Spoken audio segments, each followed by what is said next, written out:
Hunting or Bust, Journey Onward by Master Atlan, Chapter 37. No, Place for Better Men. Oh, come on, man, don't do this, the blonde troublemaker complained to his captor as they continued shuffling through the street and ignoring the strange looks from other people. He gave a nervous, manic laugh. I was just playing around. What, you don't have any weird ways to have a good time?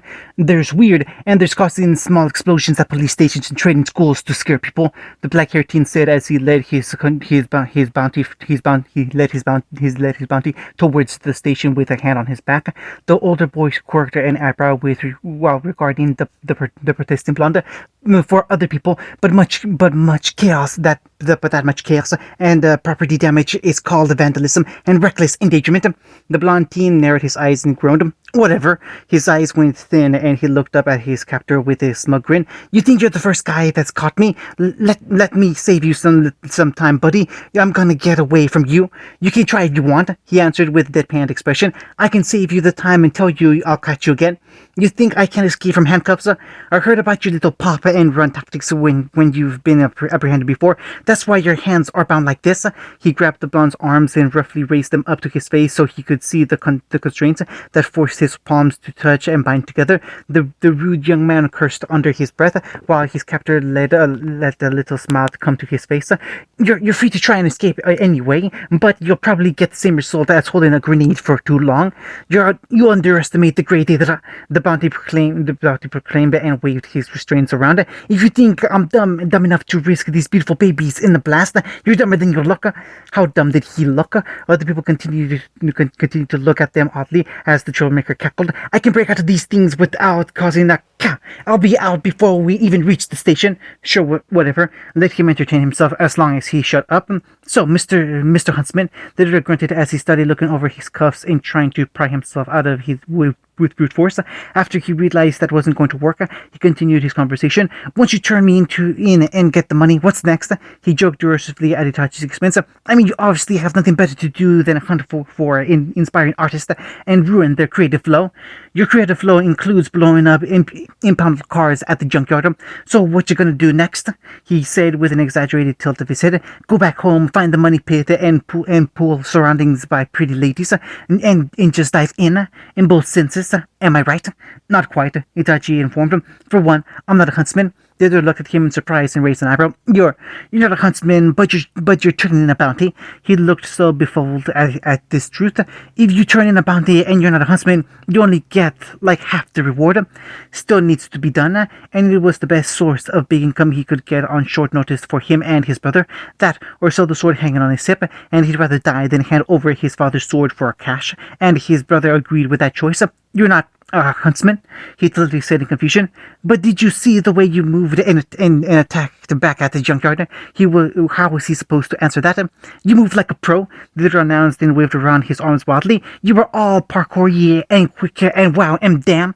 He shook his head. How are you not in the business? Cause I'm not, Itachi said evenly before he stopped at the sidewalk and waited for the light to change.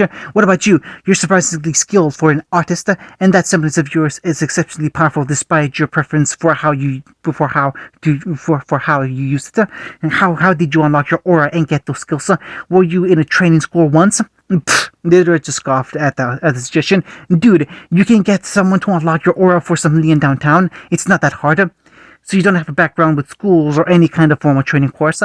The light finally turned green, and they made their way across the street. Then what's with the anonymity towards law enforcement and hunter affiliated operations? The other sighed and looked up with boredom. Would you believe it's me standing up against the man and protesting conformity and also the overbearing reach of hunters ruled by the government's hand? You know, and the establishment. No. Well, worth a try. The editor shrugged. I don't know. I like freaking them out. I get a kick seeing them get angry and not knowing it's me. I'm a bit of a pyromaniac. A bit, he says, and I guess I'm just sort of fed up that they're not doing everything they can. Itachi showed interest in the last point. The editor noticed that downtown is a mess. We have more grim sightings here than in most other towns. Crime is through the roof. I mean, I mentioned the thing about getting aura unlocked for payment, right? Yeah, I'm not the only one that took the offer, and no one seems to do anything about it, he said summarily with a frown. So given the chance to kick them in the pants, I take the chance. They can't be everywhere. You can't blame them for everything. Yeah, I know they can't be everywhere, the blonde grumbled angrily, but I can still be pissed about it. Itachi looked around. If you're so upset about it, why didn't you try to contribute instead of causing mayhem? You think I haven't tried? They drew a bit back with some spite. In case you haven't noticed, the good intentions and skills don't really do much when you lack resources and money. Can't get into school, too young to train for the police, and the one time I tried to do some help, and people think I'm a menace and put a bounty on my head.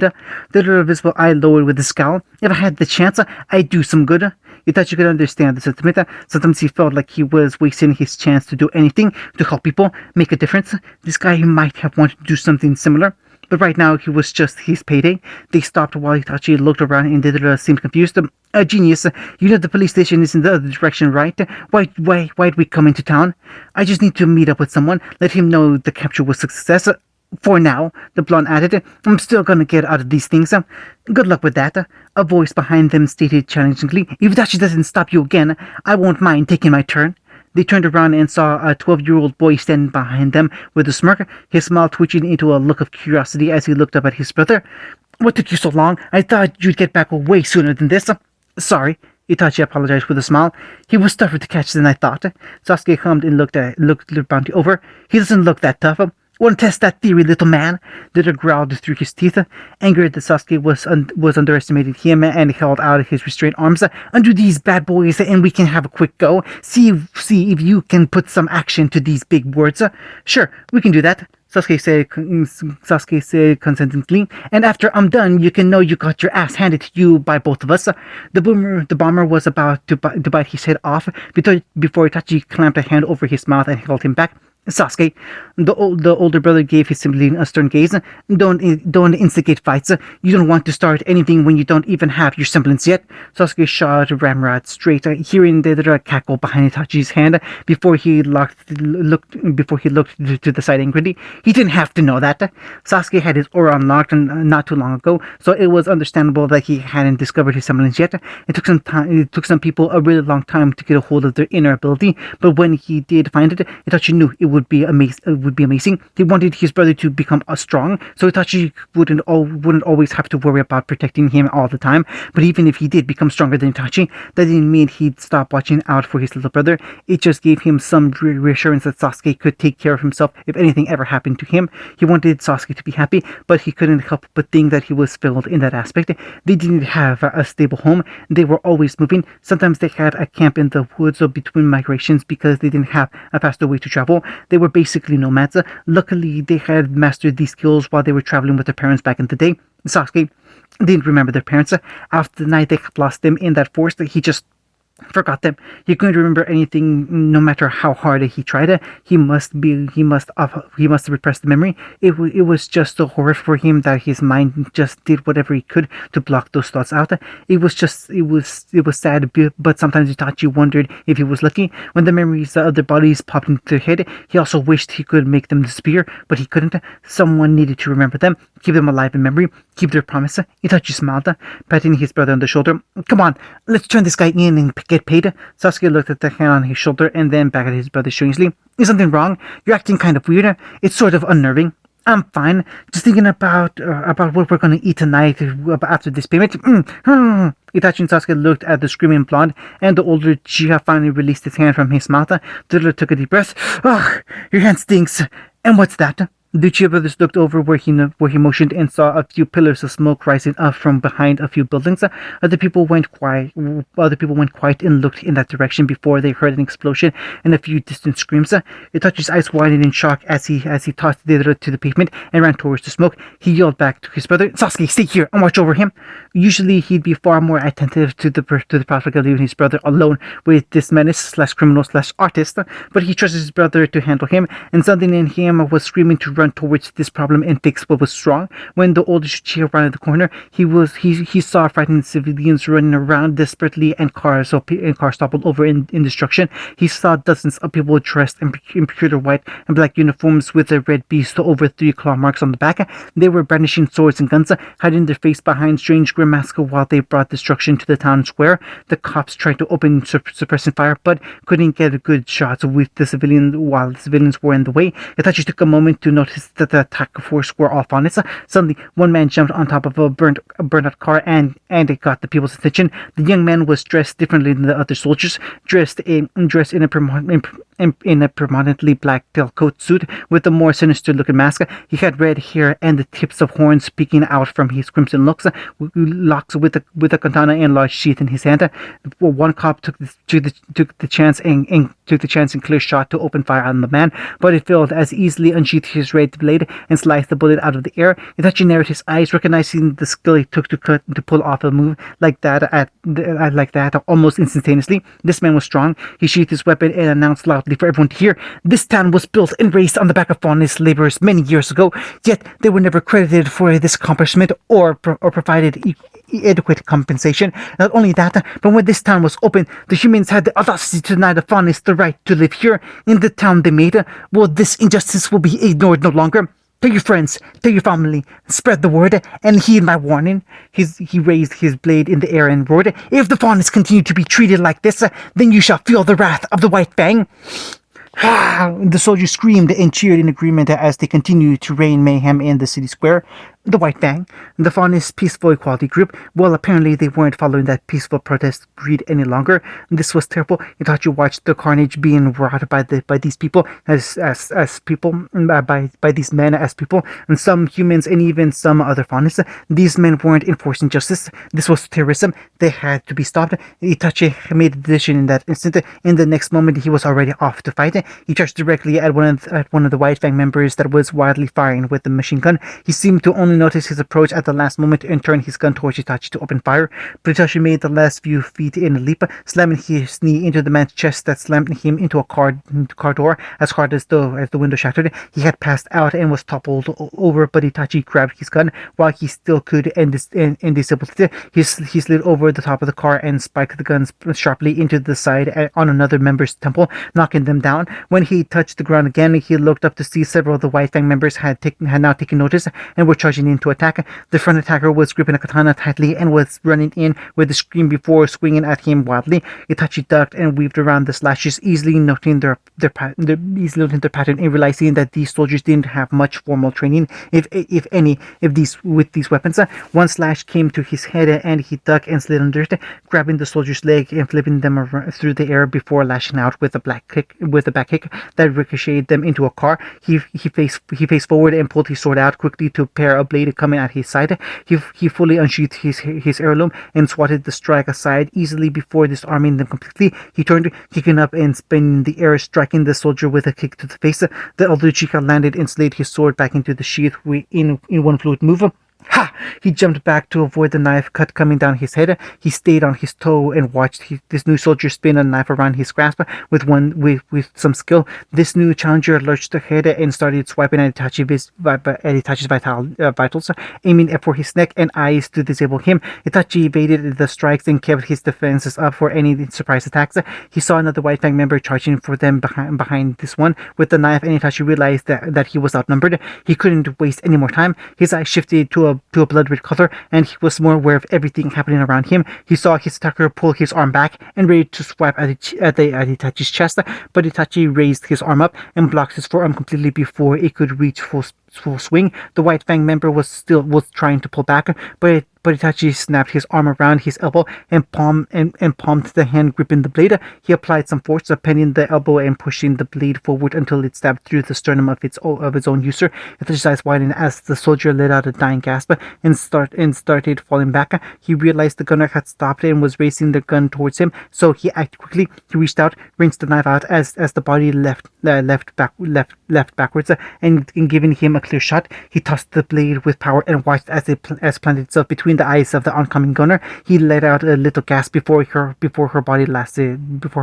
all control. It was only at that moment that Itachi realized she was a woman and they didn't have the aura. He attacked and countered, thinking they would be protected by their own defenses, but his attacks went right through them. Not only were some of these soldiers not well trained, but they didn't have the abilities or protection to make up for it, yet they still charged into this fight for a reason. These were the first people he hadn't ever killed. He had never taken a life before. Every instinct in his body began to flare out like like Clarkson, and Itachi reached for a Volmond on reflex. He turned around and raised his blade to block the shotgun blast behind him. He immediately followed up by blocking the red sword that came at his head. Feeling a powerful gust of wind pass over him from the sudden stop, the katana scraped against each other as Itachi tried to gain some kind of ground against the red-haired Faunus, but despite his best efforts, the red-haired terrorist didn't budge at all. He glared into the slashes on the mask, and spotting some semblance of eyes behind them, as the Faunus looked surprised for a moment. His eyes were hidden, but his face twisted with anger. "In Uchiha," he muttered to himself with disgust, but his face with disgust and tipping his words. "And here I thought the world was at least decent enough to wipe all your kind off the map." Itachi gritted his teeth. Why are you doing this? Recruiting untrained people to attack an innocent town? What's your goal?" "Innocent town," the Faunus repeated with a cold anger. "It's that kind of ignorance which is why we're taking this leap. If the Faunus aren't given the respect we deserve, they will take it with their own hands. Huh, you know, there are tales that when Faunus hunted and killed the murderous Uchiha, they took their red eyes as proof." The wicked smile crawled all over his face. "What better way to start off a revolution than showing we no longer fear those who oppress us?" Itachi was lifted off his feet and knocked back before skating along the street. He regained his footing and parried the powerful strike that followed after him as the red-haired Faunus pressed forward. They exchanged slashes and swings at each other at blistering speeds as the swords disappeared in silver and scarlet blurs. Itachi had to circle around to avoid the vicious slash down as he swung at the Faunus' ribs, but the bull easily turned his blade back while Itachi's katana bounced off of it and left a strange glow over the sword. He turned around and gripped his blade with both hands. Itachi ducked underneath the red guillotine and listened as the blade cleaved through the roof of the car behind him. He leaped up, aimed the hilt of his sword towards the Faunus' chin as the redhead blocked it with his palm. They separated. The redhead stabbed his sword into the sidewalk to stop his push back as Itachi stumbled onto one knee. Uchiha took a moment to catch his breath and glared at his opponent intensely as he could feel the red-haired swordsman do the same. Itachi couldn't remember the last time he struggled in a fight. He was fairly skilled at his age and didn't have much trouble defeating most criminals and people he crossblade paths with. The last time he had been totally outclassed in any kind of fight was when he was training with his father. But this man was strong. His skill with the blade was as good or even better than his, and his strikes were somehow getting stronger the longer they fought. He never believed he would face someone so strong in his life again. Should he use his semblance? No, it was too dangerous while there were still civilians in the area. He had to settle this by himself. "So tell me, Uchiha," the Faunus spoke as he stood back up and slid the sword into the sheath in his hand. "How did you know we were going to come to this town? Were you tipped off, or just a coincidence?" Itachi interrupted as he stood up and gripped his blade tightly. "I was here for a completely separate task." The red-haired male chuckled and shook his head cheerfully. "I suppose whether it's destiny, fate, or whatever else may be pulling the strings, it has a very funny sense of humor, don't you think? If you find this funny, then you're the one with the twisted sense of humor, terrorizing innocent people, attacking anyone in sight for whatever your ideals are. Sorry, but I can't let you continue doing these things. I noticed." He looked over and spotted the two soldiers he had killed moments ago before facing them again. "How easy was that for you? Like something inside you clicked and you just knew this was what you were born to do. Am I right?" Itachi refused to entertain him any longer and gripped his blade with both hands. "And still you continue. That's fine. You should know that in a war, people will always be lost on both sides. Humans, Faunus. There will be quite a few bodies by the time this war is over." He lowered his stance and gripped the handle of his blade before he turned back to Itachi, mass focusing on him. "And make no mistake, Uchiha, this is a war." He stepped in, crushing the distance between them in one simple move. As Itachi's eyes barely kept with the movement, the Faunus unsheathed his blade and slashed at Itachi at blinding speeds. Uchiha barely reacted in blocking the sword. He easily sheathed the sword again and released the barrage of quick drawn cuts that Itachi had to parry as best he could. In just a few seconds, they exchanged nearly a dozen strikes with each other. Just as Itachi was prepared to block, the Faunus sheathed his sword again and kept it like that for several seconds. Uchiha elder looked at him surprised before noticing that his hair, mask, and clothes had a red shine to them. As he lowered his stance, he moved. duck. Itachi fell to the floor and heard a silent swing followed by an immense rush of wind.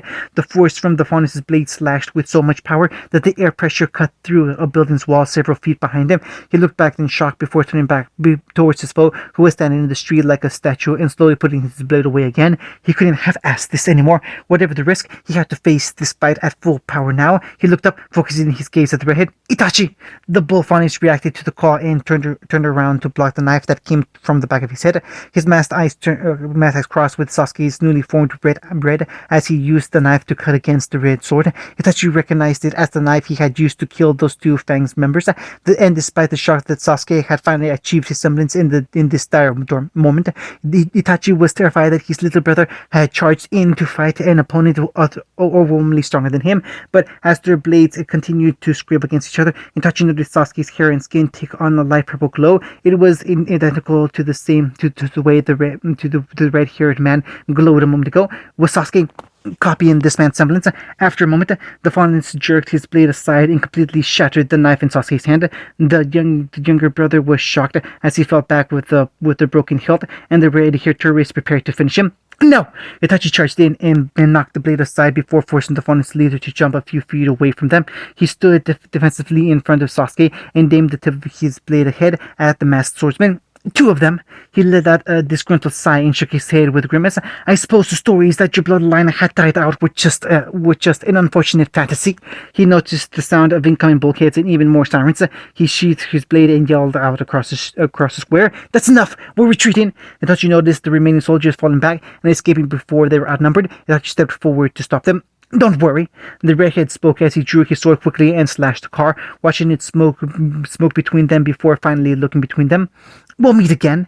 The car exploded and the brothers were blinded by the smoke and explosion. By the time it settled and everything was visible again, the terrorist cell had retreated. Itachi finally noticed how heavily he was panting and slid his sword away. He turned around to look at his brother, noticing Sasuke was taking some deep breaths to calm himself as well. He looked up and Itachi got a better look at his red eyes, exactly the same as his and their father's. He had deactivated his head and Sasuke did the same, struggling for a moment before they returned to their solid onyx shape. Well, they looked over to see that they were standing a few feet away, just staring at them. One of his hands was free from its confines, while the other remained in its case, his arms hanging at his sides. The blonde bomber looked around once more, letting out a disbelieving chuckle before facing them. He shrugged. Who are you guys? That was a very good question. Hunting. Ha! Naruto yelled as he leaped forwards and spiked one of his blades at the skilled Uchiha. Itachi turned out of the way and knocked the blade out of the air with his gun. However, he was quite surprised as the blade was pulled on with a string around its hilt, and he had to duck as it came at his head. The sword blade sparked off the warehouse floor and back into Naruto's hand as he charged forward. The blonde faun spun through the air to give him some speed and power as he threw a kick for Itachi's head, but the brunette diverted the kick and forced Naruto to the side before following up for a swipe. Naruto quickly caught himself and turned with Stormer in hand, slashing out at Itachi and forcing him away from attacking a blind spot. Naruto kept three blades gripped between his knuckles and his long blade in hand as he lunged at his friend's brother. He first swiped with his triple blades and made Itachi backstep before following up with a slash from Stormer. He pulled back and went with a stab towards the older fighter, who blocked and slid the small blade along the length of his sword. Naruto turned his katana in hand and disconnected from Itachi, who turned to follow after him. Naruto turned Stormer around in a reverse grip and parried the initial strike before firing several arrows up at Itachi's chin.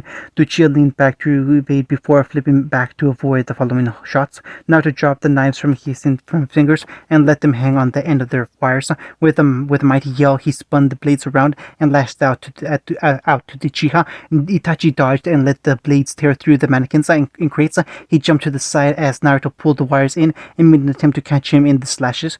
As the blades came back to his hand, Itachi charged in with his weapon at the ready. Naruto clicked his teeth and jumped back while firing a quick fire of arrows.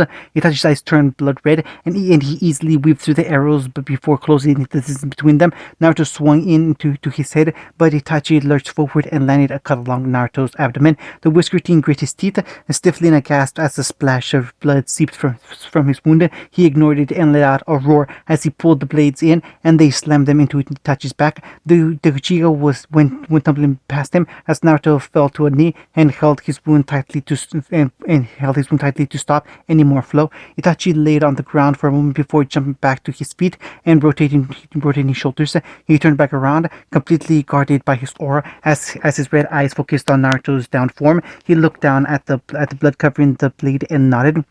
The aura doesn't protect you from strikes. You suffer cuts and bleed just like someone without any aura. Naruto narrowed his eyes and stood up to face his opponent. His hand fell from his side to reveal that the wound was mostly healed already and the blood had stopped. And yet you heal at a far more accelerated rate than normal people. Is that your semblance? His fingers drummed against the gun and his other was still hidden in his pocket. That's interesting. Thanks. Naruto sarcastically thanked the man as he gave a strained smile. I see bloodshot eyes run in the family as well. He gave a laugh and opened his arms up wide. You want to try copying my semblance? I bet you'd be quite surprised with what you get. Sorry, but you're mistaken. Itachi shook his head. All Uchiha semblances are identified by the activity of red eyes, but the abilities manifested from those eyes are different for everyone. Sasuke allowed him to copy the abilities of anyone he seems. Mine can be a little more hectic. So interesting, Naruto ribbed as he picked his sword back up and tightened his grip. The whiskered boy took a deep breath, showing off a smirk despite the panicked beating of his heart when facing his skilled fighter. Another crash of thunder echoed from outside, and Naruto spoke up. "You gonna give me a little look at what you have to offer?" "No need." Itachi raised his gun and examined it slowly. "There are 9 bullets in the magazine and 1 in the chamber, 10 in total." He lowered it to his side and stated factually, "That's all I need to finish this fight. 10. I'm insulted. No semblance and one-handed. I feel like I'm being underestimated." "Not at all. This isn't me underestimating you." He raised the gun up and caught Naruto in the crosshairs. "This is me putting a limit to myself. By the time I fire all these bullets, I'll need to finish this fight or kill you." Itachi fired, and Naruto evaded the moment he saw the trigger get pulled. The bullet sped past him as he came running in at the sight. Itachi seemed slow to react, as he barely pulled out the other hand as Naruto pulled his blade back to strike. But as he came swinging back, Itachi's right hand started to glow bright red and orange. The blast of fire shot out of his hand and impacted on Naruto's sternum, blasting him back and into a pile of crates. Naruto gasped and coughed violently, gripping his chest and looking down to see the hole that burned through his vest and left burns on his skin. Before he could stand back up, a wave of freezing air and ice frost came over him and the crates. He felt his whole body shiver in an almost numbing cold as he gasped for air. He trembled and looked up to see Itachi's hand outstretched towards him with the blue glow now. He stretched his fingers again and his hand glowed yellow now, tearing away at his sleeve as a bolt of lightning shot out and struck Naruto. Naruto screamed in agony for several seconds before the bolt finally ended and Itachi lowered his hand. Naruto gasped for air before toppling over and seizing on the ground while his body twitched. He felt needles stab and twist through his entire body as he struggled to move even one muscle. He lifted his head off the ground and looked up at his opponent. Itachi's face had twisted in discomfort as his right hand started to spasm. Along his arms there were several crystals surgically implanted into his flesh as his whole arm gave off an unnatural glow.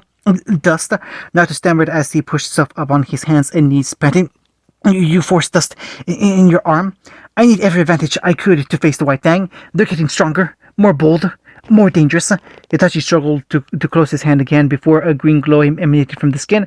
"So I had to do the same." He pointed out as several blasts of wind flew at Naruto, forcing him to ignore the pain and sprint away from the attack. The blonde's vision blurred for a moment as he made for the door. He'd figure out how to handle the bomb, but he needed to escape. Another shot was fired and Naruto dove to the floor, but to avoid the bullet, he grabbed one of the short blades from his back and tossed it as hard as he could at Itachi to distract him. But he was denied the sprite as the Uchiha simply activated his fire again and destroyed the blade in the air. Naruto watched in shock as the destroyed hilt and scrap metal dropped to the floor between them. The whiskered faunus looked at his broken weapon before looking back up at the man responsible. He took a deep breath and gulped. You said you'd either finish this fight or kill me, right? That's right. Does that mean you aren't trying to kill me? That's right.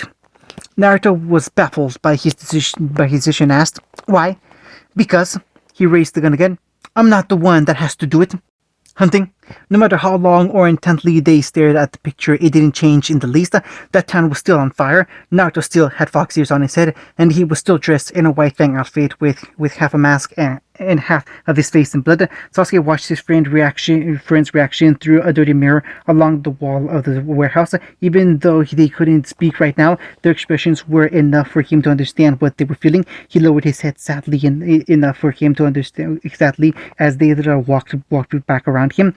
There, you've been with these guys long enough now. I've been more upfront with them in a few minutes than they ever were. Sasuke bared his teeth and his eyes changed red, glaring up at the casual way the bomber was so easily destroyed the life he had with his friends.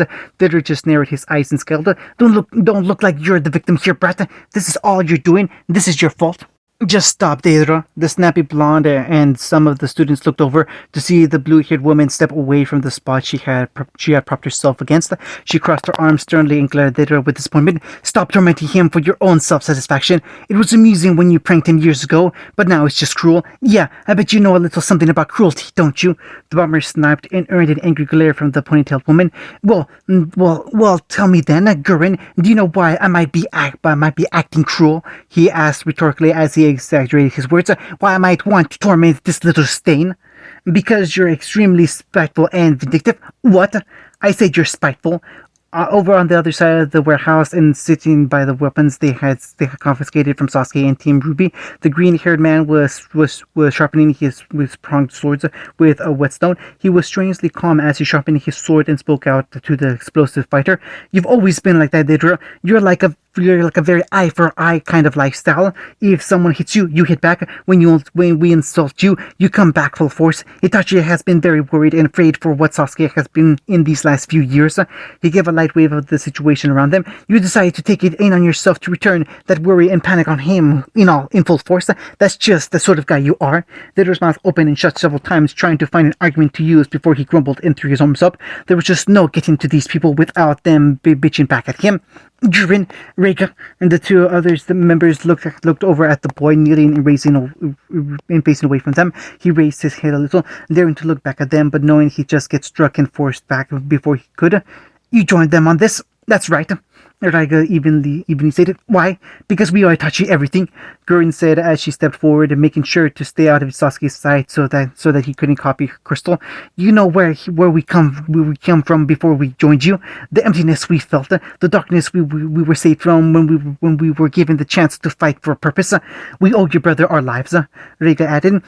We'll follow him wherever he goes and whatever he does, and that includes attacking students, children, Sasuke muttered, tensing his shoulders as he spoke up. You all decided to walk a dangerous path because you believed what you'd be doing was the right thing, something just. You were willing to wage a war against the White Fang, to meet them wherever they may attack and fight back for the defeat of the rest of the world. People that couldn't fight themselves. But I can't do that. He shook his head. I can't fight alongside you. I tried, but I can't. And you're just wasting your time trying to take me back. So just leave me behind. There's no reason for me to be there with all of you. I couldn't believe it, Deidre said in an annoyed tone as he walked back around and faced Sasuke. I know I was angry, but you've really changed. Have you really forgotten? He grabbed his own head.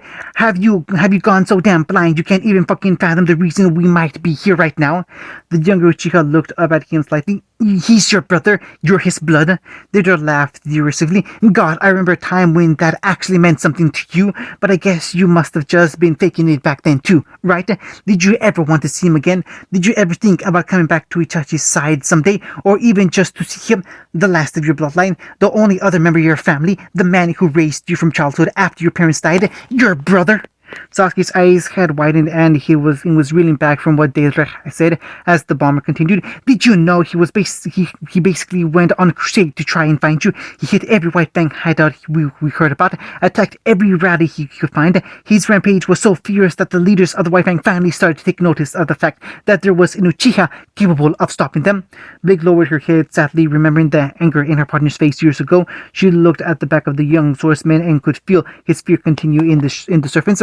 He did it all for you. He'd do anything for you. He'd give anything up for you. He's changed and tortured himself for you. I thought once you might have done the same for him. Deidre shook his head. Clearly, I got that wrong. Itachi wants to protect you. You're not even worthy to be his brother. Bullshit! Sasuke sat up in surprise when he heard Kiba yell at the top of his voice in anger. The others looked at the tattooed boy in surprise and noticed he had slipped the restraint from his mouth. This is complete and utter bullshit. Sasuke, I don't know what kind of stupid games your brother and his groupies like to play, but you seriously gotta consider sticking him in an asylum. I bet his little team of fanboys will just follow him in there as no problem. Gator growled. Grin. He waved to the blue-haired woman. Put the cloth back in and shut the kid up. No thanks. He looks like a biter. The crystal woman nonchalantly denied the blonde's request and ignored his furious glare. She wiped her hands over her pants and tying them up and gagging them was your weird decision. You fix it. She has a point, Deidre. The green-haired swordsman agreed. Your bondage fetish, your responsibility. It's not. Hey, assholes! They looked back over at Kiba as he and the other captive students started to get more rowdy and active in their predicament. Don't ignore us. If Sasuke's brother has something he needs to work out with Sasuke, then he can talk to him about it like a normal fucking human being. Don't think he can make this any easier by bringing his team of crappy traveling thespians to put on a show to trick us, and don't think you can trick us by using some crappy Photoshop picture and tell us Sasuke tried to kill Naruto. Ruby gave a muffled yell of agreement through her cloth as Nora, John, and Yang joined her. The rest didn't deny it as strongly. I will admit that our idiot friend does have a knack for trying to make things dramatic and turning them into a spectacle. He thinks he's an artist. His eyes twitched at Gurren's glib. But make no mistake, what we've said so far is true. Your friend is a member of the White Fang, and Sasuke tried to kill him. And I'll say it again, that's bullshit, Kiba furiously denied with a cocky, proud smirk. Sasuke's an idiot and a screw-up, but he's our friend. He's never believed in what the White Fang has done, and I'd sooner believe Grim could talk than Naruto would join them for any reason. And Sasuke is his best friend. He'd never try to hurt him like that. Fine, you don't have to believe us. She crossed her arms and nodded to the boy in question. But ask Sasuke. Ask him to tell you otherwise. Sasuke, tell him to shut up. Tell him to stop lying about this. Kiba's quick breathing was the only noise outside of the pouring rain outside. They looked at the back of their friend on his knees as his head fell lower from his side. Kiba yelled, Tell me they're lying, Sasuke. Tell me they're just trying to trick us. They hurt Tenten and Pura. They captured and tied us up. They're trying to tear us apart. So tell me they're lying. Sasuke still didn't answer. Say something, damn it. Say anything.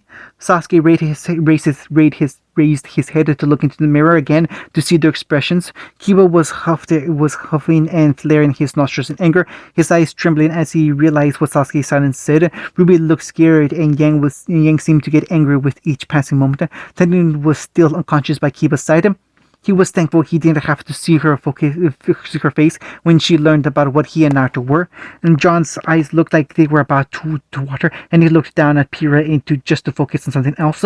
Nora was furiously chewing through the material in her mouth. Ren sat silently by her side, his eyes much calmer as he tried to assess the situation. Blake had a mix of emotions on her face. She looked frightened, but she had nothing to fear, even if she was honest. They only focused on the White Fang, but Sasuke also noticed that her eyes were sad at the fact that Naruto had been a member of the White Fang. Whatever their friendship was like, she never guessed that he had fought for the White Fang. What was she thinking right now? But the worst had to be Wise. For the first time since he had met her, she seemed blank. She hadn't looked up from that photo since it had dropped it. She just stared at it like she was expecting the picture to burst open in a blast of confetti with a fold banner falling down to say she'd just been pranked. But it wouldn't. What she had told him about being a target of the White Fang for so long, and now learning someone so close to her had been a member, it must have been terrifying. He wished he could explain to her, to everyone, but especially her, why Naruto did it, why he didn't kill him, why they ran. But to explain the reason right now, it felt like a moot point to them. Nah, hey, big fat green jerkface over there. Nora had completely chewed through her gag and decided to pick a fight yelling match with Rika. Yeah, you, with your silly dumb sword that looks like you got something cheap from the blacksmith bargain bin. I'm talking to you, mister. And she got the big guy's attention and gave him the dirtiest glare she could muster. You ambushed us, captured us, nearly broke our leader's arm, and knocked out Pura. You crossed the line, fella, and that deserves a nice big sucker puncher from me to get even. Rega barely seemed to register the threat as he stood up. Please stop talking. If you keep causing trouble, he raised his hand to show the sparks going off between his fingers. I'm going to have to put you out like your friend. Nora smirked. Go ahead. I bet it won't tickle. No, Yang took advantage of the massive man's closeness and popped up on her feet to try and tackle him. He stopped her charge with one hand on her shoulder, forcing her back on a knee as he raised his sparking hand again. He shook his head. I mean, don't make me hurt you. She dared him. She dared him to see what happened next. While your friends sure like to stir shit up, they were monotoned as he looked down at the Uchiha. See why you get along so well. Fine, you're right. Sasuke looked up at him with an exasperated scowl and annoyed tone. I'm a terrible brother. I'm a liar. I'm a wasted effort. I'm all these things and more. But I'm also not going to fight this battle anymore. So even if I did come back with you, I wouldn't be of any help. So what's the point? Why would you waste your time going through all these hoops? Why not just bring everyone and bring me by force? Even if you follow Itachi everywhere he goes, if you're smart enough to know I'm not coming back, why would you waste your time? Sasuke was panting after his screams before something dawned on him, and he looked up at Itachi in shock. He looked into the mirror and caught Rika in Guren's eyes. What happened? What changed since I was gone? Everything, Itachi said in despair. It all changed. We didn't bring everyone with us, Sasuke.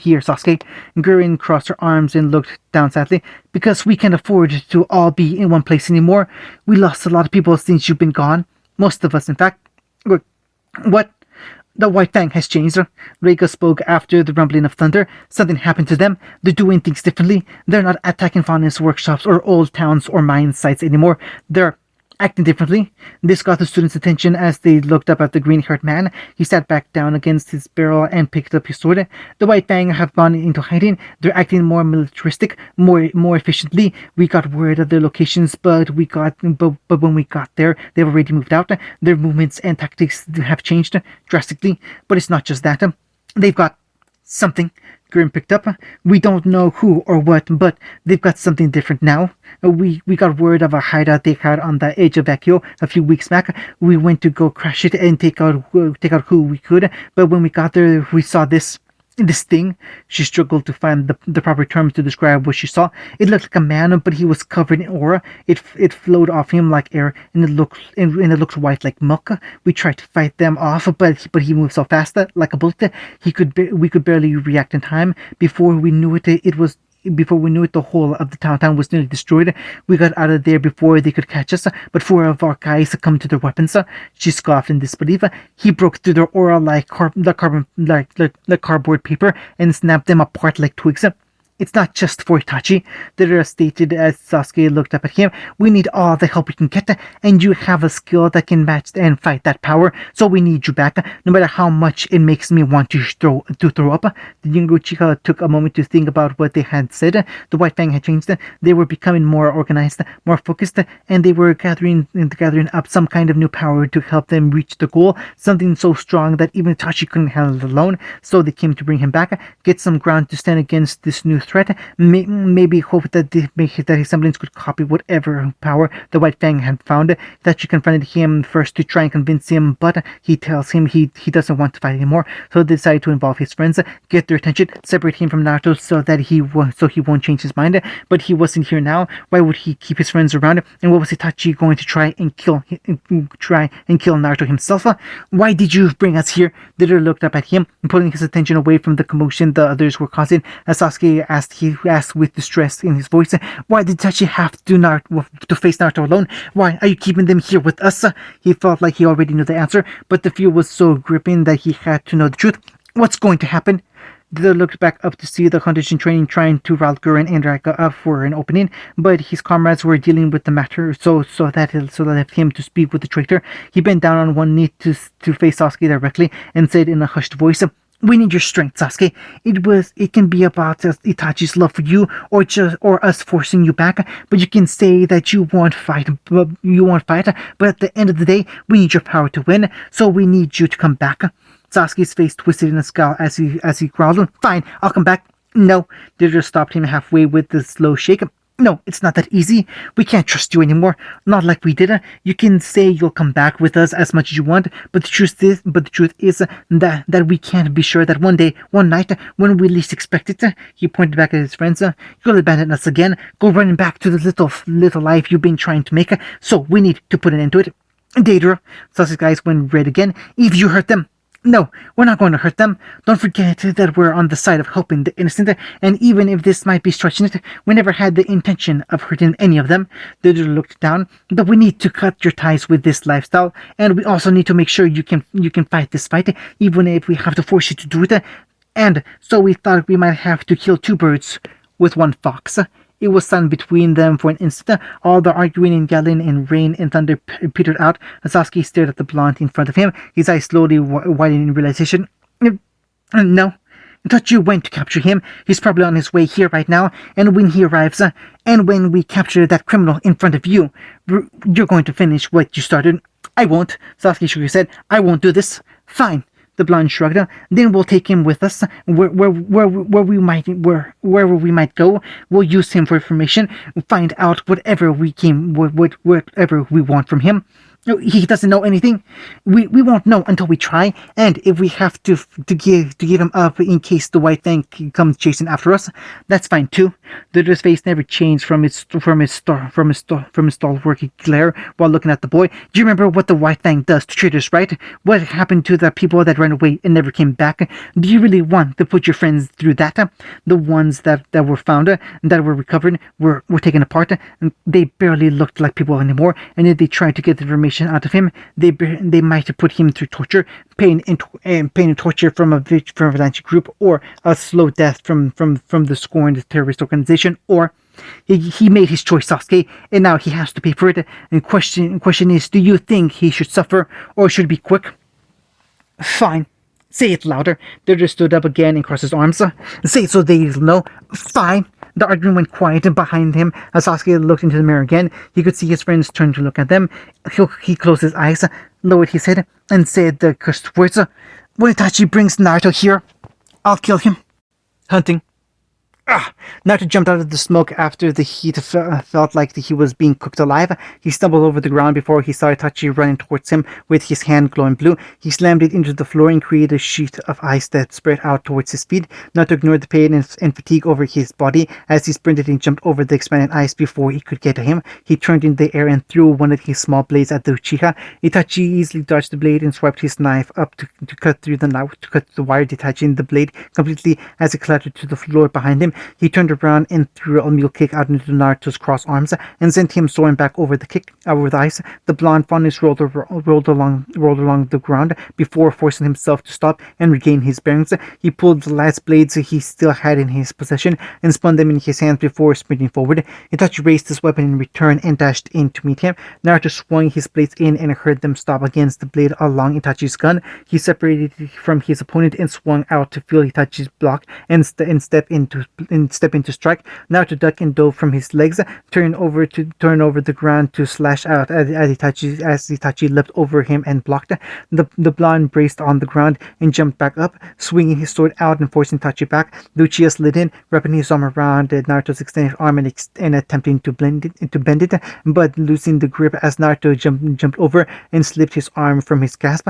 Itachi activated the dust in his arm, stifling a grunt of exertion as his hand started to crackle with lightning. He sent strikes and jabs out at Naruto's head, but they were knocked aside with the hilt of Naruto's sword. Bolts of electricity discharged in every direction as Naruto narrowly avoided his hand and blade.